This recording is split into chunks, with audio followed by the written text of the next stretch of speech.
Marcus Johnson walked slowly down Pine Street on his way home from school. The summer heat made his backpack feel twice as heavy. He was a skinny boy of 12 with bright eyes and a kind smile that his teachers always noticed. His worn sneakers made soft sounds on the hot sidewalk as he stopped to look at the storefront of Miller's Corner Store. Marcus checked his pocket and felt the $7 bills he had saved over 3 weeks. $3 from helping Mrs. Wilson with her garden. $2 his mother had given him for getting a good grade on his math test, and 2 more from returning bottles he had collected. $7 whole that would finally be enough to buy the basketball he had been looking at through the store window for months. The old basketball at the community center was so flat that it barely bounced anymore. Marcus dreamed of having his own ball that he could practice with every day. He wanted to try out for the school team in the fall, and he needed all the practice he could get. As Marcus approached the store, he noticed someone he hadn't seen before. An older man sat quietly in a wheelchair next to the entrance. The man wore a faded military jacket despite the heat, and his right pants leg was pinned up where his leg should have been. A small cardboard sign rested on his lap that read, "Veteran, God bless." A paper cup with a few coins sat on the ground next to him. The man didn't call out or ask for anything. He just sat there, looking tired and sad. Marcus noticed that the man's hands were rough and that he had a military pin on his jacket. It reminded him of the stories his grandmother told about his grandfather who had been in the army many years ago. "Hello, sir," Marcus said, stopping in front of the man. The veteran looked up, surprised that someone was speaking to him. People usually walked past without looking. "Hello there, young man," he replied with a small smile that didn't quite reach his eyes. "Were you in the army?" Marcus asked, pointing to the pin. "Yes, I was. Served for 12 years. Name's Frank Harris," the man said, sitting up a little straighter. "My grandpa was in the army too," Marcus said proudly. "My name's Marcus." Frank nodded. "It's good to meet you, Marcus. Your grandfather sounds like a good man." "He died before I was born, but my grandma says he was the best," Marcus explained. He noticed that Frank kept looking at the store door like he was hoping for something. Marcus felt the $7 in his pocket again. He had been saving for so long, and the basketball was waiting for him inside, but there was something about the way Frank sat alone that made Marcus think about what his mother always told him. "We might not have much, but we always have enough to share." Across the street, without either of them noticing, a woman in a business suit sat in her parked car. She had been on a phone call but had ended it when she noticed the young boy talking to the veteran. Something about the scene made her watch more closely. Marcus looked at the store and then back at Frank. The basketball had been waiting for weeks. It could wait a little longer. With a deep breath, Marcus made his decision. He didn't know that this simple choice would change many lives, including his own. Marcus stood at the entrance of Miller's Corner Store, his hand still in his pocket feeling the $7. He looked back at Frank one more time before pushing the door open.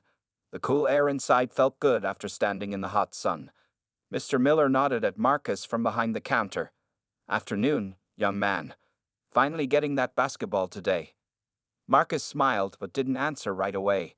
He walked slowly to the back of the store where the basketball sat on the shelf. It was nothing fancy, just a simple orange ball with black lines, but to Marcus, it looked perfect. The price tag showed $6.99. He had just enough money. As he reached for the ball, Marcus thought about Frank outside. The old veteran hadn't asked for anything, but Marcus had seen how the man's eyes followed people who entered the store with drinks or snacks. When was the last time Frank had eaten? Where did he sleep at night? Marcus remembered the stories his grandmother told about his grandfather. How he had come home from war and had nightmares. How some of his friends never found their way back to normal life. "You okay back there, Marcus?" Mr. Miller called out. "Yes, sir," Marcus answered. He took his hand away from the basketball and walked to the cooler instead. He picked up a bottle of cold water and then went to the sandwich section. The turkey sandwich cost $4.50, and the water was $1.25. That would leave him with only $1.25 of his $7. The basketball would have to wait even longer now. At the counter, Mr. Miller looked surprised. "No basketball today." "Not today, Mr. Miller," Marcus said quietly. "Maybe next time." Mr. Miller rang up the items. "That's $5.75 with tax." Marcus handed over his money and received the small amount of change. As he put the coins in his pocket, he felt a mix of sadness and something else, something that felt good inside his chest. Outside, Frank was still sitting in the same spot. He looked even more tired now as the afternoon sun beat down on him. Marcus noticed that the cup by Frank's wheelchair had only a few coins in it. The woman across the street was still in her car. She had cancelled her next meeting and was watching with interest. Something about the boy had caught her attention, and she wanted to see what would happen next. Marcus walked up to Frank and held out the sandwich and water. "I thought you might be hungry, sir." Frank's eyes widened in surprise. "For me?" His voice cracked a little. "Yes, sir," Marcus said. "And this too." He pulled out his remaining $1.25 and placed the coins in Frank's cup. Frank stared at the food and the money. "Son, this is very kind, but don't you need this for yourself?" Marcus shook his head. "My mom made me lunch today, and I don't need the money right now." This wasn't completely true. Marcus had skipped lunch to save his hunger for a treat after buying the basketball, and the money was all he had. But something inside told him that Frank needed these things more than he did. Frank's hands shook slightly as he accepted the gifts. "Why would you do this for a stranger?" he asked. Marcus thought about it for a moment. "My grandma says when you see someone who fought for our country, you should show respect. And my mom says we should always help people when we can." Frank's eyes became watery. "Your family raised you right, son." Across the street, the woman watching them pulled out her phone. She began typing notes, her face serious but thoughtful.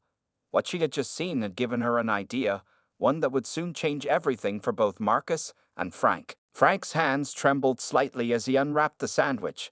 The plastic crinkled under his weathered fingers.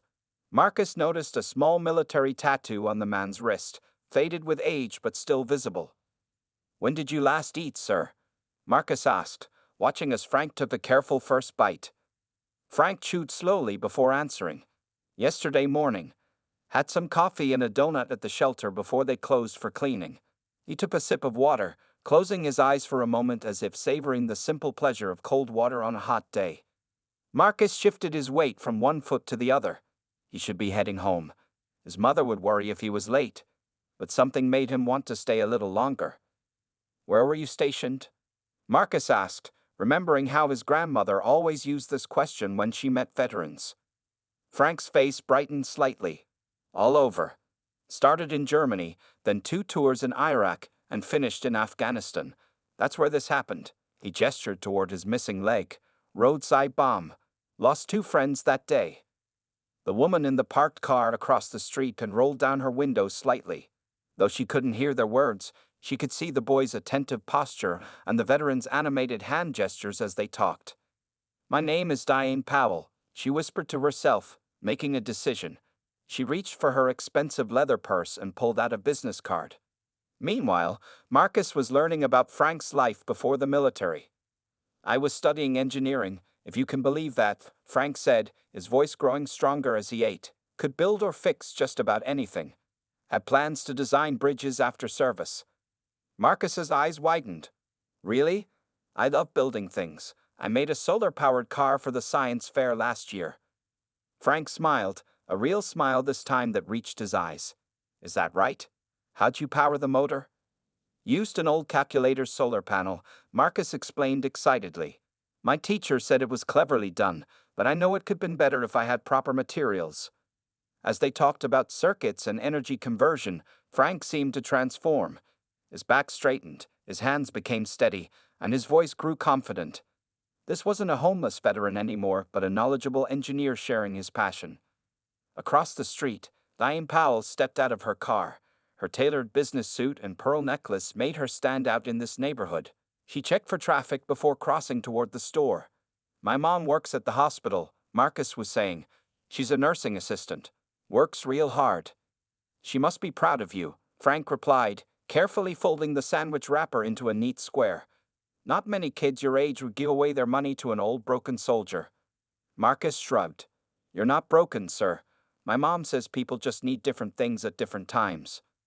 Frank's eyes grew misty. "Your mom sounds wise." He looked down at the empty wrapper. "This is the kindest thing anyone's done for me in months." "Thank you, Marcus." Just then, a shadow fell across them. Both looked up to see a well-dressed woman standing nearby. "Excuse me," she said with a warm smile. "I couldn't help noticing your conversation. My name is Diane Powell." Marcus stood up straighter, suddenly aware of his worn clothes and scuffed shoes. "Hello, ma'am. I'm Marcus Johnson."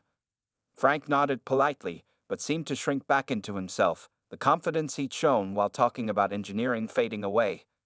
"I run the Powell Foundation," Diane continued, her eyes moving between the boy and the veteran. "We work with community programs in this area. I wonder if I might ask you both a few questions." Marcus glanced at Frank, then back to Diane, unsure what to say. He didn't realize that his simple act of kindness had just opened a door that would change everything. Diane Powell had not planned to stop in this neighborhood. As the CEO of the Powell Foundation, her day had been filled with disappointing meetings. Wealthy donors had made excuses about tough economic times, and the funding for her youth programs was falling short. She had pulled over simply to make some phone calls when she noticed Marcus and Frank. "I hope I'm not interrupting," Diane said, her voice gentle but confident. "I was sitting in my car across the street, and I saw what happened." Marcus looked down at his shoes, suddenly shy. "I didn't do nothing special, ma'am." Frank straightened up in his wheelchair. "This young man gave me his lunch and his last bit of money," he said, his voice stronger now. "Don't let him fool you." Diane smiled. "I saw that. And I saw how you two were talking just now. It looked like an important conversation." "We were talking about engineering," Marcus said, looking up with a hint of pride. "Mr. Frank used to build things before he joined the army." "Is that so?" Diane turned to Frank with new interest.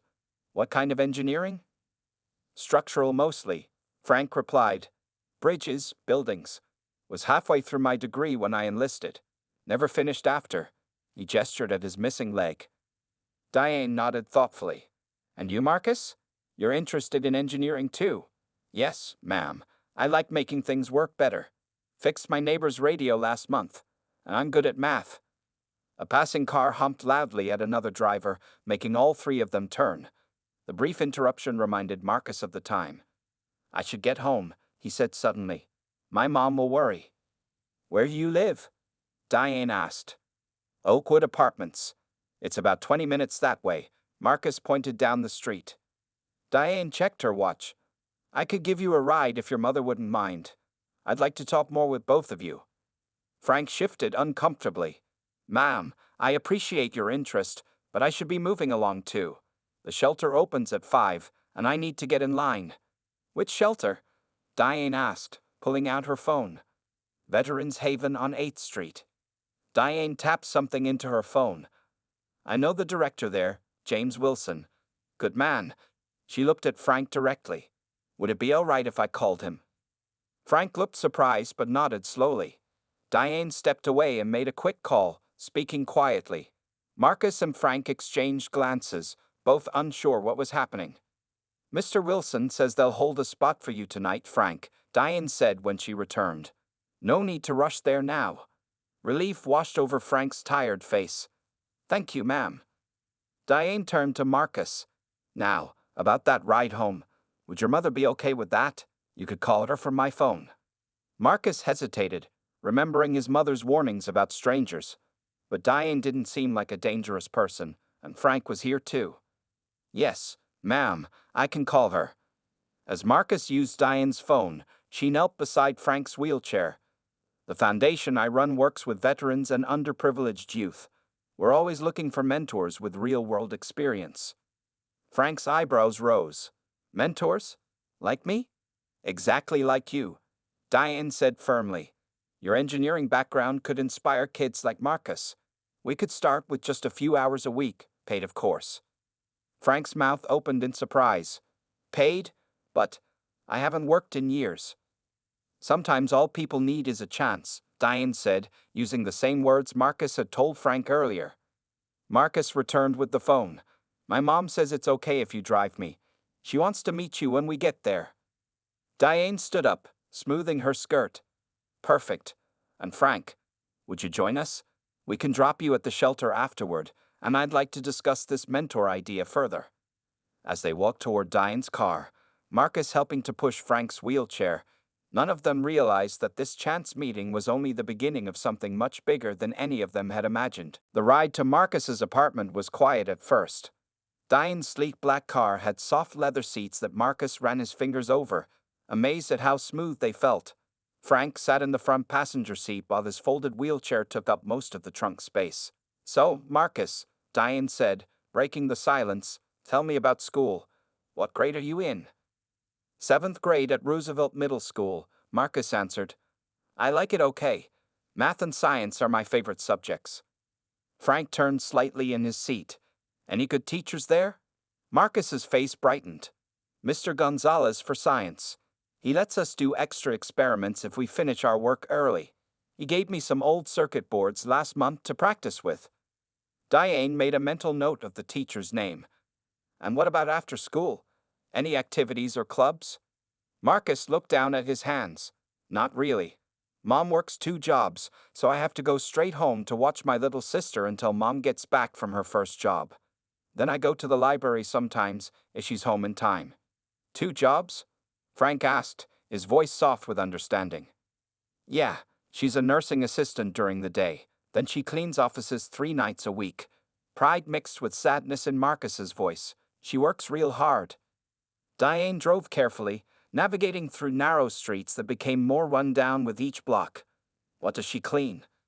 "The big medical building downtown. She says it pays better than the hospital, but she gets home late on those nights." They turned into the parking lot of a weathered apartment complex. Paint peeled from the walls and several windows had taped up cracks. Still, the small patch of grass out front was neatly trimmed, and someone had planted flowers in old paint buckets by the entrance. "That's our building. Apartment 4C, Marcus pointed. As they parked, a woman appeared at the entrance, watching them cautiously. She wore blue medical scrubs and had the same kind eyes as Marcus. "That's my mom," Marcus said, quickly getting out of the car. Diane and Frank followed more slowly, Frank using a crutch he kept folded in the car. "Mom, this is Ms. Powell and Mr. Frank," Marcus explained as they approached. "Mr. Frank is a veteran, and Ms. Powell runs a foundation." Tamika Johnson extended her hand, her expression cautious but polite. "Tamika Johnson, thank you for bringing my son home." Diane shook her hand firmly. "Diane Powell, your son did something remarkable today. May we come in for a few minutes? I'd like to tell you about it." Tamika hesitated, glancing at her watch. "I have to leave for my second job in an hour, but yes, please come in. I can make some tea." The apartment was small but immaculately clean. School books were stacked neatly on a small table. The furniture was worn but covered with colorful handmade throws. A young girl of about 6 sat at the table, coloring carefully. "That's Zoe, my sister," Marcus explained to Frank, who nodded at the child with a gentle smile. While Marcus showed Frank his small collection of electronic parts kept in a shoebox, Diane spoke quietly with Tamika in the kitchen. "Your son gave his lunch and his last money to Frank today," Diane explained. "Money he'd been saving for weeks to buy a basketball." Tamika's eyes filled with tears. "That sounds like Marcus. He's always been like that, even when we barely had enough ourselves." Diane learned that Tamika had been raising the children alone since her husband died from cancer 3 years ago. Insurance had barely covered the medical bills, leaving nothing extra. "Marcus is so bright," Tamika said, pouring tea into mismatched cups. "His teachers say he could get a scholarship someday if he keeps his grades up. But it's hard without the resources other kids have." In the living room, Frank was examining a small motor Marcus had rebuilt from discarded parts. "You figured this out on your own?" Frank asked, clearly impressed. "YouTube helps," Marcus said with a shy smile, "but our internet is slow, and Mom can only afford the basic package." Diane watched this interaction while listening to Tamika. A plan was forming in her mind, one that might help not just Marcus, but Frank too. Sometimes the greatest opportunities came from the most unexpected places. 2 weeks passed quickly. Marcus continued his normal routine of school, watching Zoe and helping his mother around the apartment. He thought often about Frank and Ms. Powell but hadn't seen either of them since that day. He wondered if anything would come from their meeting, or if it had just been a nice conversation. On Thursday afternoon, Marcus sat on the school steps waiting for the city bus that would take him home. Most kids had already left, but he was in no hurry. His mother had texted that she would be working late, and Zoe was at a friend's house for a playdate. "Marcus Johnson," a voice called. Marcus looked up to see the school secretary, Mrs. Torres, waving at him from the door. "Someone's here to see you," she said with a smile. Confused, Marcus gathered his backpack and followed her inside. To his surprise, Frank was waiting in the office, sitting in a new, shiny wheelchair. He wore clean clothes and his hair was neatly trimmed. He looked healthier, stronger. "Mr. Frank." Marcus rushed forward, then stopped, unsure if he should hug the man. "You look different." Frank laughed.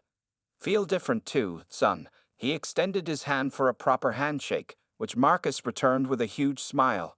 Mrs. Torres watched them with curiosity. "I'll leave you two to talk," she said, moving back to her desk. "What are you doing here?" Marcus asked.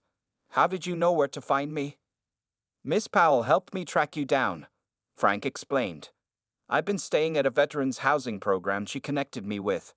Clean room, good food, and even some counseling." He tapped the arm of his wheelchair. "And they helped me get this new chair. Makes getting around much easier."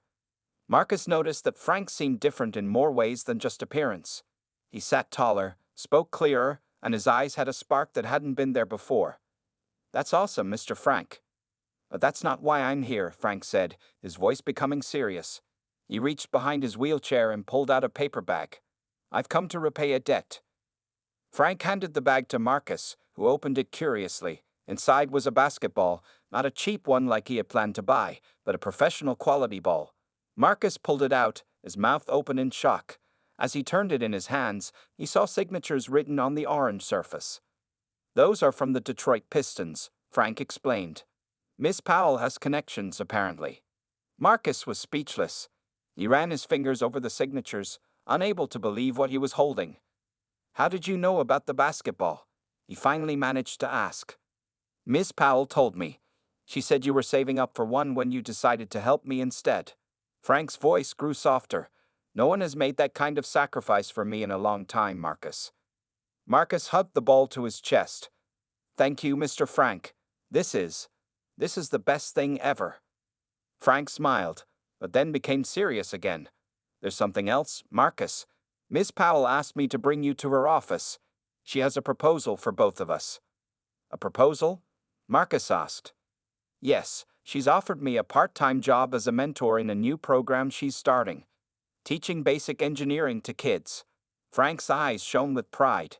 "And she wants to talk to you about a scholarship program." Marcus couldn't believe what he was hearing. "A scholarship? For me?" "For you," Frank confirmed.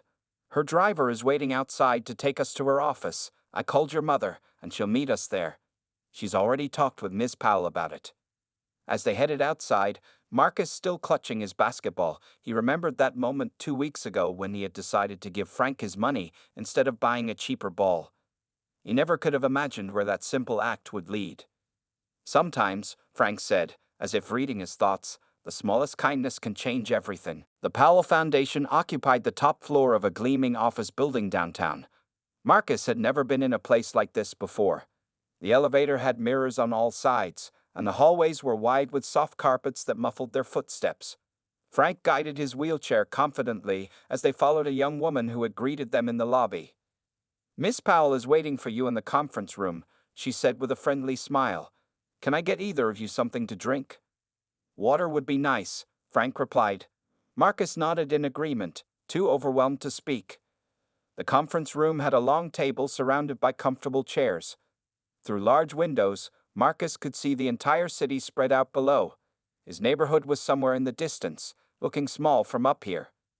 Diane Powell stood when they entered, greeting them warmly. "Thank you both for coming. Marcus, your mother should be here any minute. She called to say she's on her way." Marcus nodded, still holding his basketball tightly. The young woman returned with water and placed the glasses in front of them. "That's quite a basketball," Diane said, nodding at it. "Do you play often?" "When I can," Marcus replied. "Mostly at the park, but the hoops there don't have nets anymore." "We might be able to fix that," Diane said with a smile. The door opened, and Tamika Johnson hurried in, still wearing her nursing scrubs. "I'm so sorry I'm late. The bus was delayed." She looked flustered but composed herself quickly. Not a problem at all, Diane assured her. Please, have a seat. We're just getting started. Once they were all settled, Diane folded her hands on the table. I want to talk about an opportunity that could benefit both Marcus and Frank, and hopefully many others in the future. She pulled out a folder and opened it. Our foundation has been developing a new program called Build Tomorrow that connects veterans with skills in science, technology, and engineering with young students who show promise in these areas. Frank and Marcus exchanged glances. Frank, Diane continued, based on our conversations over the past 2 weeks, I'd like to offer you a position as our first mentor in this program. 20 hours a week to start, with benefits and a salary that should help you get back on your feet completely. Frank's eyes widened. You're serious about this? Very serious, Diane confirmed. Your engineering background and military experience make you ideal for this role. Plus, I've seen how you connect with Marcus. That's the kind of mentor we need. Tamika was watching carefully, her expression a mixture of hope and caution. And what about Marcus? How does he fit into this? Diane smiled. Marcus would be one of our first scholarship recipients. The scholarship includes enrollment in our weekend STEM program, a new laptop computer, high-speed internet access for your home, and a monthly stipend for building materials and books. Marcus could hardly believe what he was hearing. A computer of his own, internet that didn't buffer every few minutes, his heart raced with excitement. There's more, Diane added. We're partnering with the East Side Community Center to renovate their basketball courts and establish a youth league. If Marcus is interested, we'd cover his registration fees.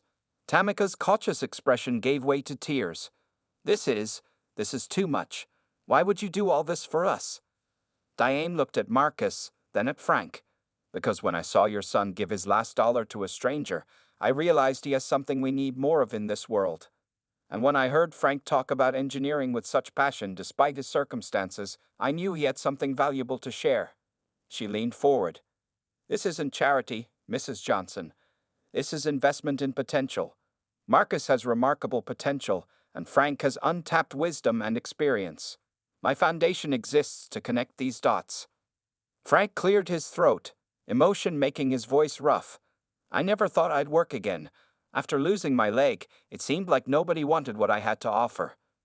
Well, we do, Diane said firmly, and we believe you can help us build something important. As the details were discussed, Marcus sat quietly, still holding his basketball. Just 2 weeks ago, he had given away his last $7, never expecting anything in return. Now his whole future seemed to be opening up before him, all because he had stopped to help a stranger. 1 year later, Marcus stood on a small stage in the newly renovated East Side Community Center. A crowd of people filled the chairs before him, families from the neighborhood, local business owners, teachers from his school, and many others he didn't recognize. His mother and sister sat in the front row, Tamika in a nice dress instead of scrubs, and Zoe swinging her legs excitedly. Marcus adjusted the microphone and looked down at his note cards. He was nervous, but when he spotted Frank in his wheelchair at the side of the stage, giving him a thumbs up, he took a deep breath and began.